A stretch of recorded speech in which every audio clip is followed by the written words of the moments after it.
Hey, welcome to this video. This one's really about bobbing and weaving, and it's to do with setting into things like hooks, hook punches. So if you're thinking about slightly more circular based movements, we're going to try and feed into that. So take yourself into a guard position.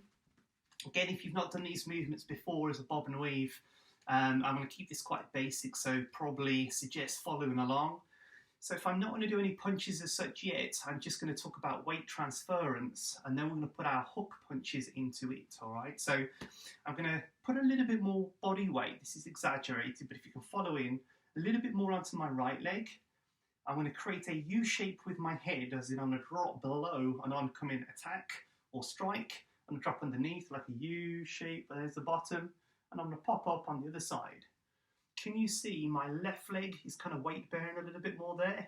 So as I drop my body weight, I'm pretty much shifting across and up. Bob and weave. You're kind of dropping the one side and then popping back up on the other. I mean, that can't really, well, maybe I'm wrong, but I can't think of an easier way to describe it other than a U shape. Of course, from a practicality point of view, don't drop too low. The lower you drop, the more susceptible you are to knee strikes to the face, axe kicks and that kind of thing. But actually, when you're looking from a timing perspective, yeah, you're going to get out of the way of the target. But if I'm too far away, it's a long way to come back in to counter. So time efficiency maybe will labour or struggle on that. So let's go again. Keep your guard up. If I've got my weight on my right leg, I drop down and I come up on the other. You know, there's a couple of things that I can do here. I'm going to try to keep my hand up by my chin, as always, protecting my chin line here. You know, my shoulder protects the other side, so I can keep my guard in, so I can start to do stuff. But when I change, my hands change. Can you see that? So I can start to do things. I actually wanted to do hook punches on this drill, but you'll get it in a minute, as in you'll see the movements and how it flows. So from here, I am going to do the hook punch on the outside. I'm going to come round, one, come round, two. My body weight shifts from right side to left, whilst on the left side, I'm naturally into a position where I can fire that hook.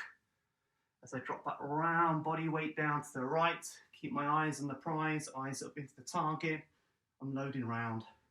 So you guys have a play with it. I'll do it slightly quicker. I am going to add those jabs in because that kind of look cool just to build up the variety in the movement.